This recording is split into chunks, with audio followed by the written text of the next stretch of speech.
স্টেজের সামনে চিল্লায়, তুমি যদি বলো গরু তোর জন্য স্টেজের পিছনে ভালো খাদ্য রাইখে আসছি, উন্নত মানের খৈর বসি খাইয়ায়, গরুকে যতভাবে বুঝাবেন গরু কিন্তু বুঝবে না, কারণ এই বুঝ কিন্তু আল্লাহ গরুর ভিতরে দেয় নাই। কিন্তু একটা মানুষকে যদি আপনি বলেন অমুক জায়গায় এরকম এরকম কিন্তু তোমার জন্য রাখা আছে, মানুষ বুঝবে কি বুঝবে না?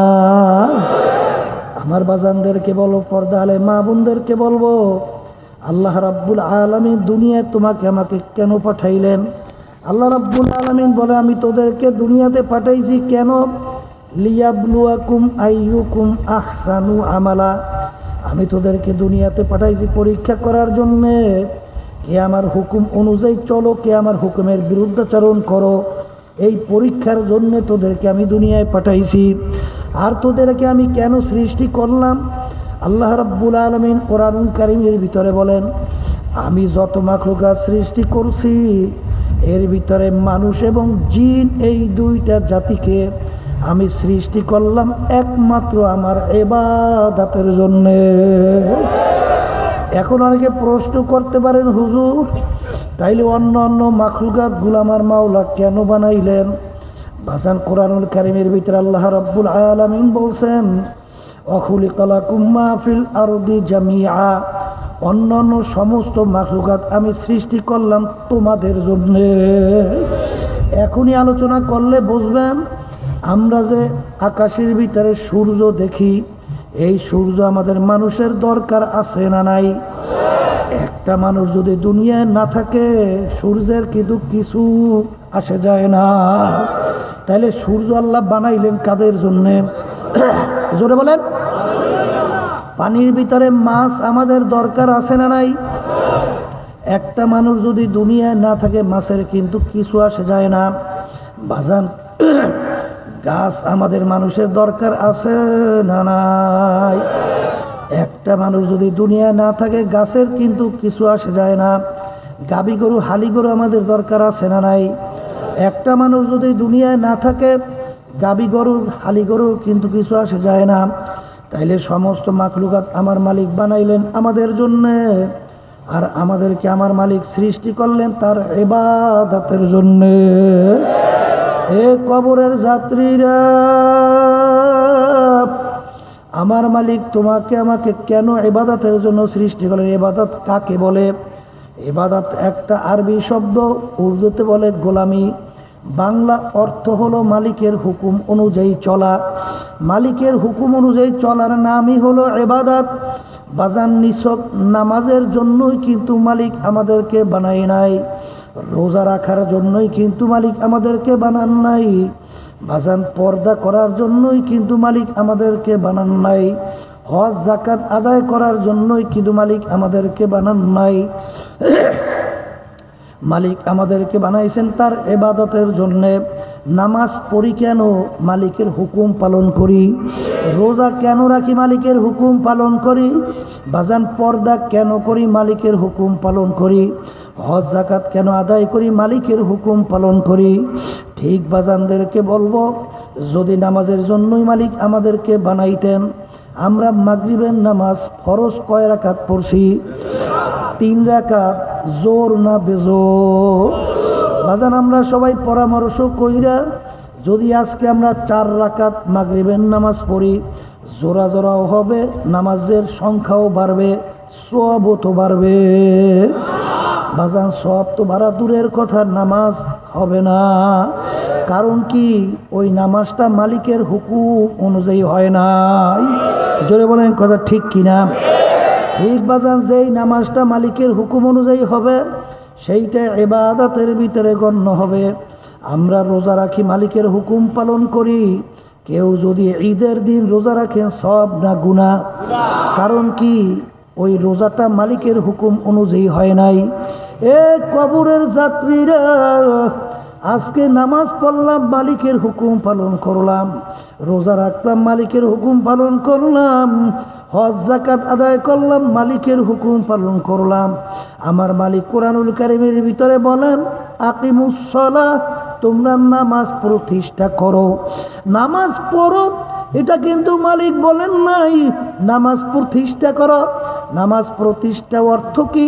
নিজে নামাজ পড়লেই হবে না, ছেলে সন্তান বিবি বাচ্চা সুযোগ থাকলে সমাজ রাষ্ট্রের ভিতরে নামাজ প্রতিষ্ঠার চেষ্টা করো। আল্লাহর বান্দারা, মালিকের হুকুম পালন করলাম। কুতিবা আলাইকুমুস সিয়াম, মালিক বললেন রমজান মাসের রোজা তোদের জন্য আমি ফরজ করলাম, এই জন্য আমরা রোজা আদায় করলাম।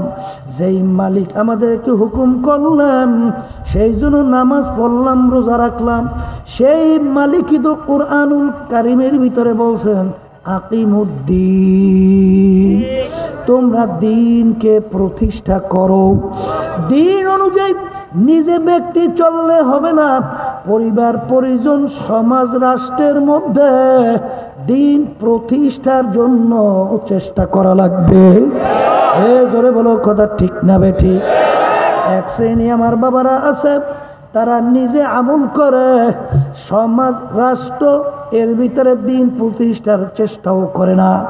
কিন্তু আমার বাজানদেরকে বলবো, আমার মালিক কুরআনুল কারীমের ভিতরে বলেন ওয়ামাল্লাম ইয়াহকুম বিমা আনজালাল্লাহ ফাউলাইকা হুমুল কাফিরুন ফাউলাইকা হুমুজ জালিমুন ফাউলাইকা হুমুল ফাসিকুন।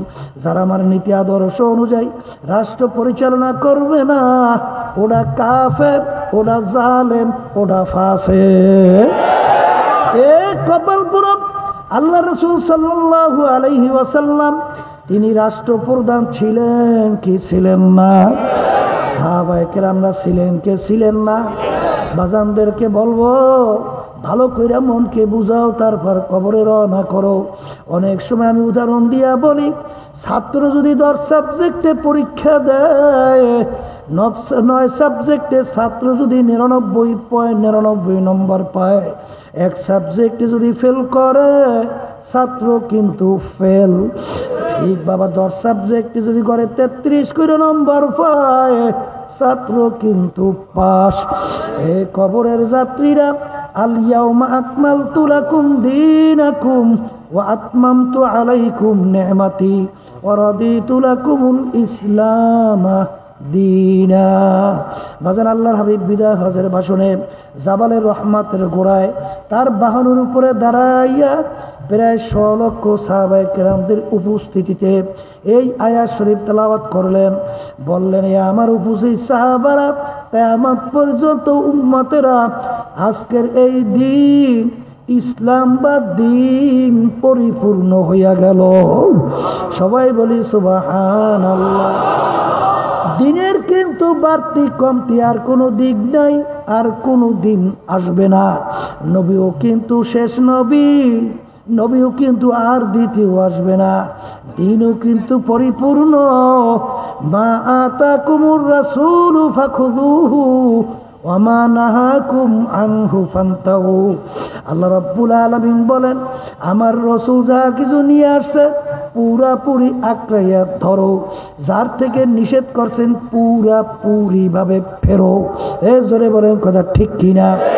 এই জন্য আর বাজানদেরকে বলবো, আল্লাহ রাব্বুল আলামিন বলেন, ও আমার বান্দা বান্দিরা, ইয়া আইয়ুহাল্লাযীনা আমানু দুখুলু ফিস সিলমি কাফা, হে ঈমানদারেরা, তোমরা এখন দ্বীনের ভিতরে পুরাপুরি ভাবে ঢুইকা যাও।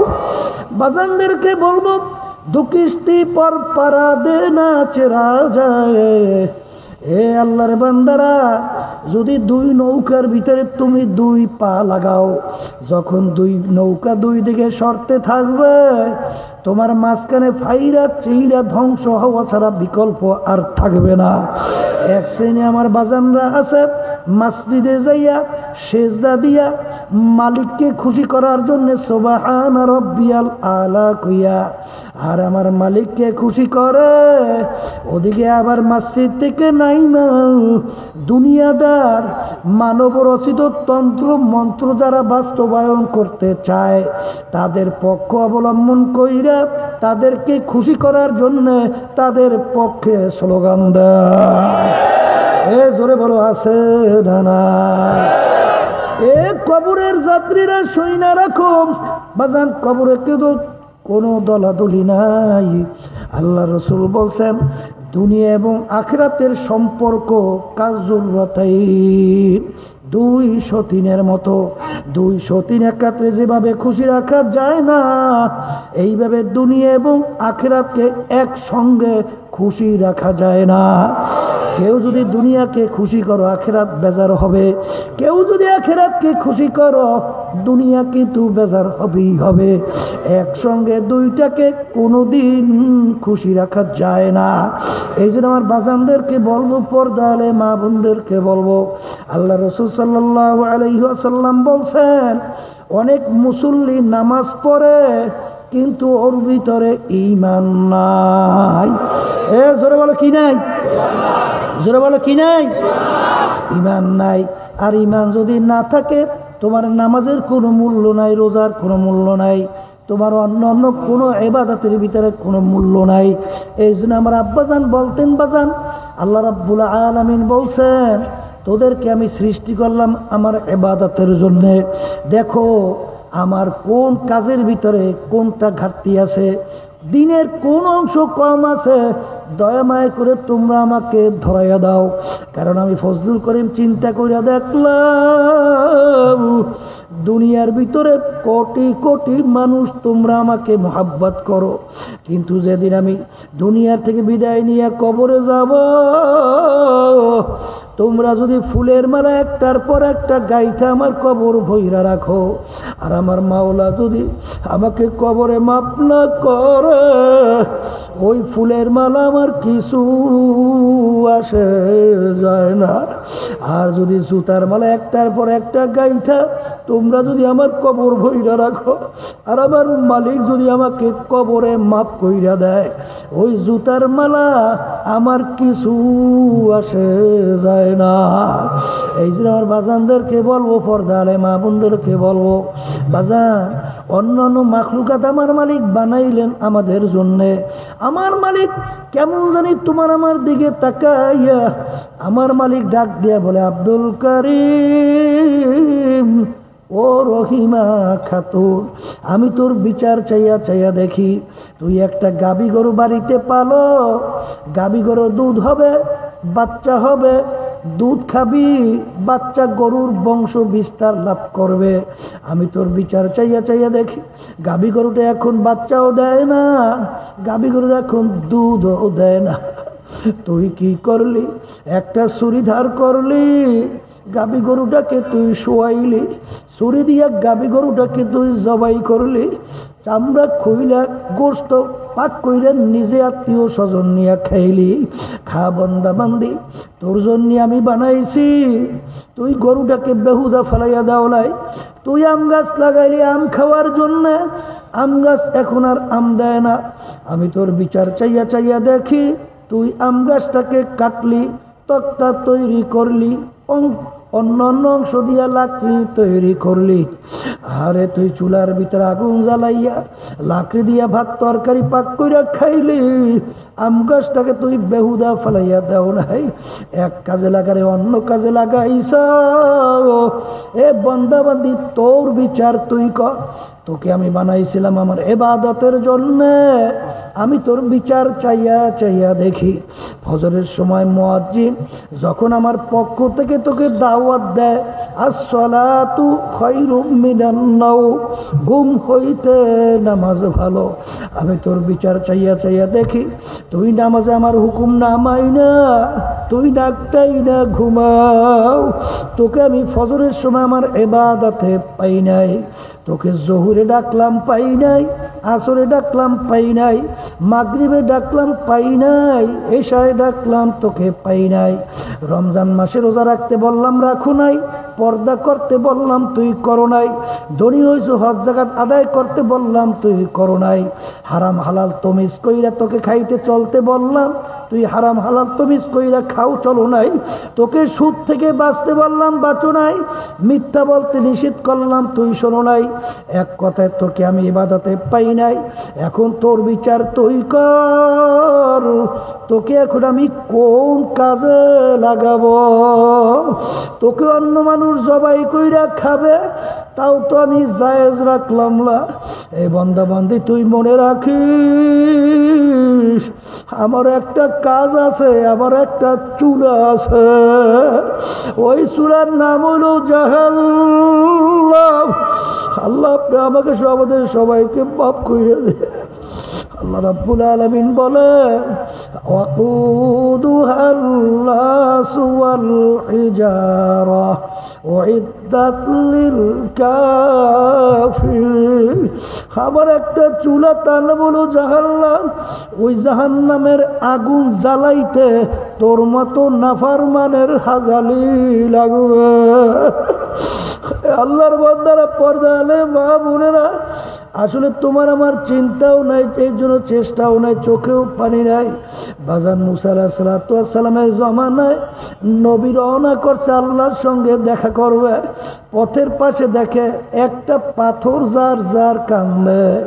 মুসা আলাইহিস সালাম বলে, ও পাথর তুমি কেন কান্দ? পাথর বলে, জামানার নবী মুসা আপনি কোথায় রওনা করলেন? মুসা আলাইহিস সালাম বলেন, মাওলার সঙ্গে দেখা করার জন্য, কথা বলার জন্য। পাথর বলে, জামানার নবী মুসা আপনি একটু আমার কথা আমার মাওলার কাছে বলিয়েন যে মালিক অমুক জায়গায় একটা পাথর তোমার ভয়, তোমার জাহান্নামের ভয়। পাথর কাঁদতে কাঁদতে নহর জারি করছে, পাথর তোমার জাহান্নামের আগুন থেকে মাপ চায়। মুসা আলাইহিস সালাম মাওলার কাছে বললেন, মালিক পাথর তোমার জাহান্নামের আগুন থেকে মাপ চায়। মুসা আলাইহিস সালামকে বললেন, ও মুসা তুমি জানাইও ওই পাথরকে আমি জাহান্নামের আগুনে জ্বালাবো না। মুসা আলাইহিস সালাম আসলেন, আসার পরে বলেন, ও পাথর তোর কপাল ভালো, তোর কান্না আমার মাওলায় কবুল করছেন, তোর কান্না আমার মাওলা কবুল করছেন, জাহান্নামের আগুনে জ্বালাবে না। পাথরের কান্না বন্ধ হয়ে গেল। কিছুদিন পরে নবী যখন ওই পথ থেকে আবার রওনা করলো, দেখে পুনরায় আবার পাথর কান্দে। নবী ধমক দিয়ে বলো, পাথর তুই কি আমার কথা বিশ্বাস করো নাই? তুই আবার কেন কান্দ? পাথর বলে, হে জামানার নবী মুসা আপনার কথা আমি ভালোভাবে বিশ্বাস করছি, কিন্তু আমি পাথর চিন্তা করে দেখলাম আমি যদি না কাঁদতাম আপনার নজরেও আমি পড়তাম না, আর আপনার নজরে যদি আমি না পড়তাম আমার কথা আপনি মালিকের কাছে বলতেও পারতেন না। যেই কান্নার উসিলায় আমি পাথর জাহান্নামের আগুন থেকে মাপ পাইলাম, আমি পাথর সিদ্ধান্ত গ্রহণ করছি ওই কান্না আমি আর কিয়ামত পর্যন্ত কোনো দিন ছাড়ব না। এ কবরের যাত্রীরা, একটা পাথর যদি আমার মাওলার ভয়, জাহান্নামের ভয়, কানতে কানতে যদি নহর জারি করতে পারে, তোমার আমার গুনার কথা মনে পইরা, জাহান্নামের কথা মনে কইরা কেন তোমার আমার চোখে পানি আসে না? এ আল্লাহর বান্দারা, পর্দালে মা বোনেরা, আল্লাহর রাসূল বলছেন, মান বাকা মিন খশিয়াতিল্লাহ হারামাল্লাহু তিলকাল আইনা আলান নার। যেই চক্ষু আমার মাওলার ভয় কাঁদবে, ওই চক্ষুর জন্য জাহান্নামের আগুন হারাম হইয়া যাবে। বাজান, সম্পদ নষ্ট হয়ে গেলে চোখে পানি আসে, বাজান সন্তান মারা গেলে চোখের ভিতরে পানি আসে। তোমার আমার গুনার কারণে জাহান্নামের আগুন যে জ্বলছে, ওই জাহান্নামের ভয় কেন তোমার আমার চোখে পানি আসে না? বাজান, হাদিসের ভিতরে আর আল্লাহর রাসূল বলছেন, লা ইয়ালিজুন নার মান বাকা মিন খশিয়াতিল্লাহ হাত্তা ইয়াউদাল লাবানু ফিদ দারএ। যেই চক্ষু আমার মাওলার ভয় কাঁদবে, ওই চক্ষু জাহান্নামে দেওয়া এরকম অসম্ভব হইয়া যাবে, যেরকম গাভীর বান্দের থেকে দুধ দোহাইয়া ওই বান্দের ভিতরে ঢুকানো যেরকম অসম্ভব, ওই আল্লাহর বান্দা বান্দিকে এরকম জাহান্নামে দেওয়া এরকম অসম্ভব হইয়া যাবে।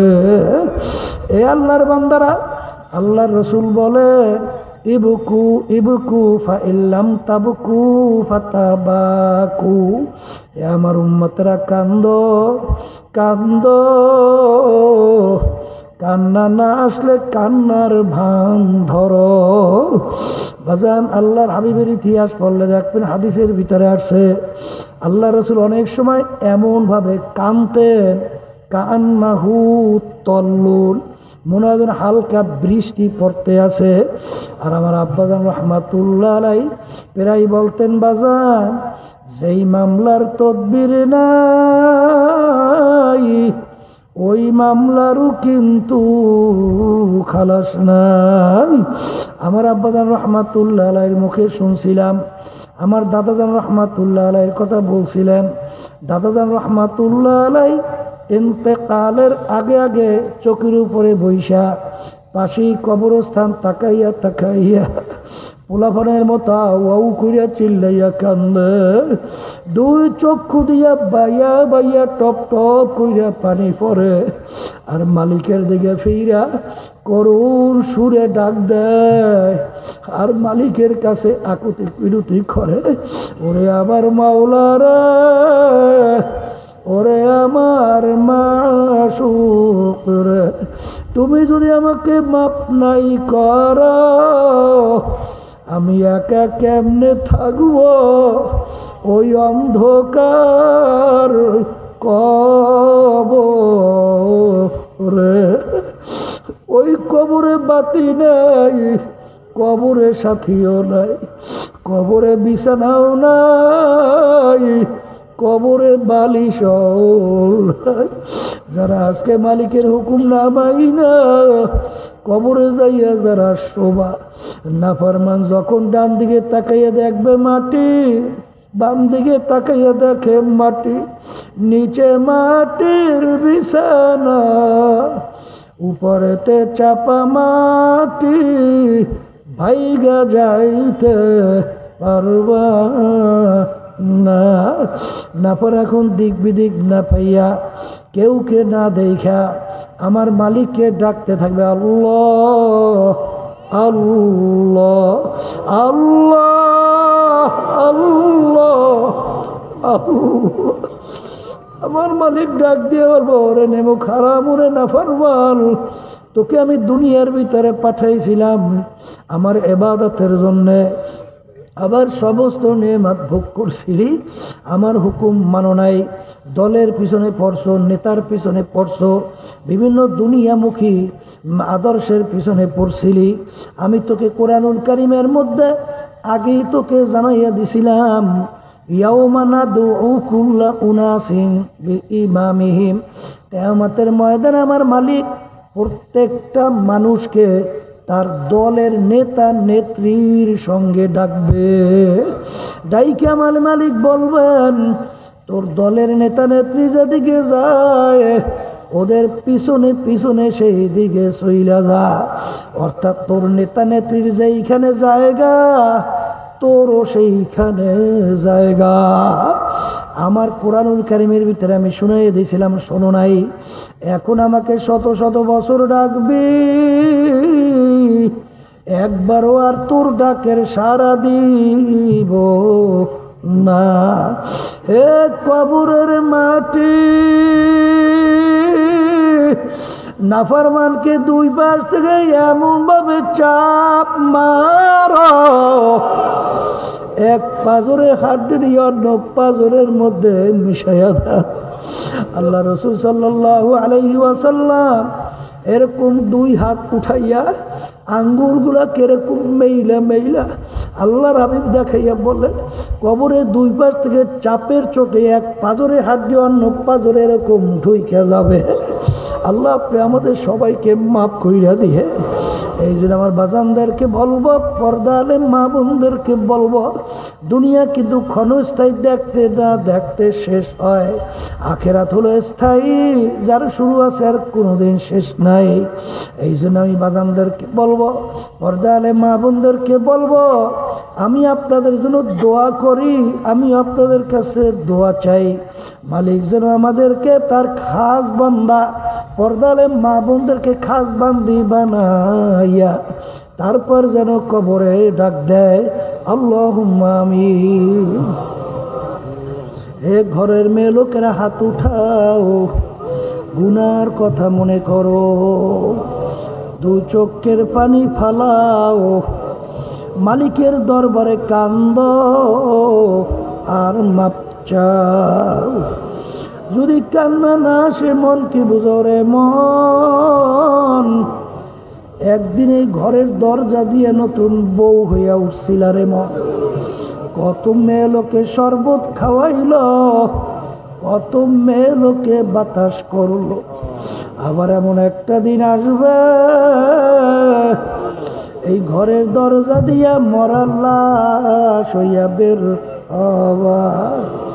ছেলে কানবে মামা করে, মেয়ে কানবে মামা করে, জবাব তো আর দিবালা।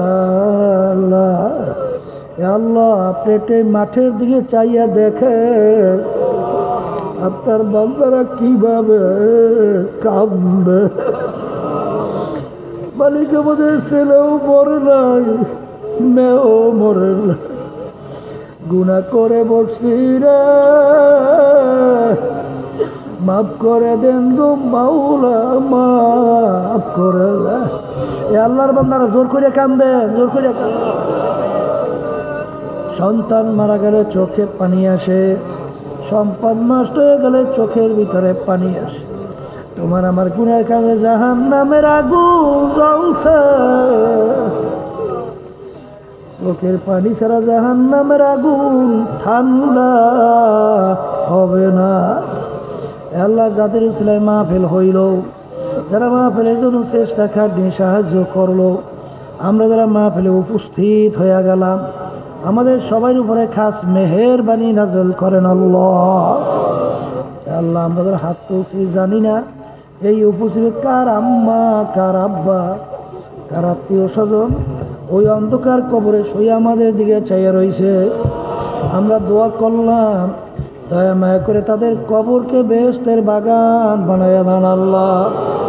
আমাদের অনেক মুজাহিদ ভাইরা, মা বোনেরা, অনেক দিনদারেরা অন্ধকার কবরে শুয়ে আছে, দোয়া করলাম তাদের কবরকে বেহেশতের বাগান বানান আল্লাহ। বাজনার সিলেট সহ বিভিন্ন জায়গায় বদনায় কবলিত আমার ভাইরা, আমার মা বোনেরা যারা অসুবিধার মধ্যে কষ্টে আছে, আল্লাহ সবাইকে আপনি হেফাজত করে আল্লাহ। বালা মুসিবত বন্যা থেকে আমাদের সকলকে হেফাজতে রাখেন। সুবহান রাব্বিকা রাব্বিল ইজ্জাতি আম্মা ইয়াসিফুন, ওয়া সালামুন আলাল মুরসালিন, আলহামদুলিল্লাহি রাব্বিল